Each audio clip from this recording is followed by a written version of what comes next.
우리가 사랑하는 친구나 가족들에게 예수님을 믿으면 우리가 영원한 생명을 얻는다라고 복음을 전할 때 그들은 다음과 같이 반응하는 경우가 종종 있습니다. 그것은 다름 아니라 어떻게 예수를 믿기만 하는데 구원을 얻고 영생을 얻을 수 있는가라고 반문합니다. 대부분의 사람들은 선한 일을 많이 하거나 훌륭한 업적을 쌓거나 많은 지식을 쌓아야 가능하다고 생각합니다. 그리고 대부분의 종교들은 또 그렇게 가르치기도 합니다. 사람들은 예수님을 믿고 그의 이름을 부르기만 해도 구원을 얻는다면 그것은 너무 값싼 구원이 되기 때문에 예수를 받아들이지 못하겠다는 것입니다. 과연 그럴까요?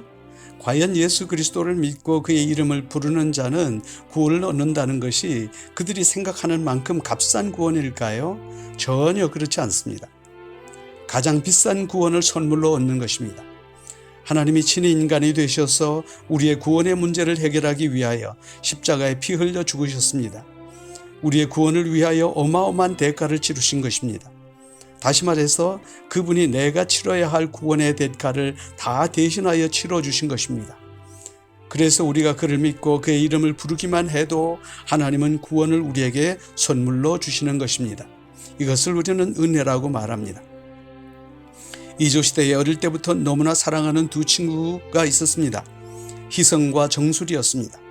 그들은 둘 다 벼슬을 얻어 다른 지방에서 수고하다가 은퇴하여 다시 고향에 돌아와 살게 되었습니다. 희성이는 먼저 고향에 돌아와 집을 짓고 살았습니다. 그런데 친구 정술이도 고향에 돌아와 살게 되었다는 소식을 듣고 마음에 남는 선물을 하고 싶었습니다. 마침 정술이라는 친구가 새 집을 짓는다는 소식을 듣고 그가 정성을 지낸 만큼 대문만큼을 훌륭해야 한다고 생각하고 멋진 대문을 선물하기로 결심하였습니다. 그래서 희성이는 돈을 많이 들여 아름답고 정성으로 만든 대문을 만들어 사람을 보내어 달게 하였습니다. 그런데 어쩐 일인지 이 정술 친구는 한사코 그 대문을 받지 않겠다는 것입니다. 그 이유는 어떻게 그냥 받을 수 있겠냐는 것입니다. 그는 사람을 다시 보내어 대문을 달게 하려 하였으나 이번에도 그냥은 받지 못하겠다는 것입니다. 대문을 선물하려 한 희성이는 그만 화가 났습니다. 그리고 대문을 다는 사람과 함께 정수리에게 찾아갔습니다.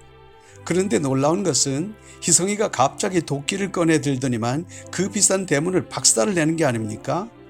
이 광경을 목격한 정술 친구는 놀라 기겁을 하면서 희성아 너 도대체 왜 그러는 거야? 라고 말하자 희성이는 내가 자네를 사랑하여 이렇게 많은 돈을 지불하여 너를 위하여 귀한 선물을 마련했는데 그러면서 하는 말이 그냥 달기만 하면 되는데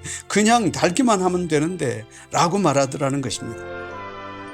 정수리는 그 친구가 그 귀한 값을 치르고 자기에게 주는 선물을 그냥 받을 수 없고 꼭 무엇으로든지 갚아야 한다고 생각했던 것이 친구의 기분을 상하게 했던 것이죠.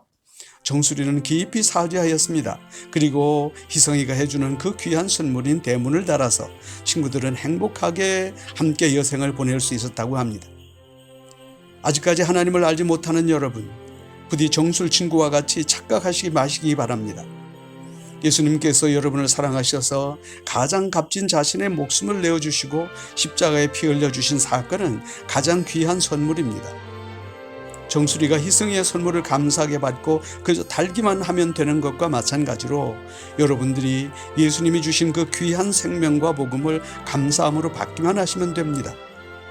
기독교의 구원은 결코 여러분이 생각하는 그런 값싼 것이 아닙니다. 가장 귀한 선물입니다.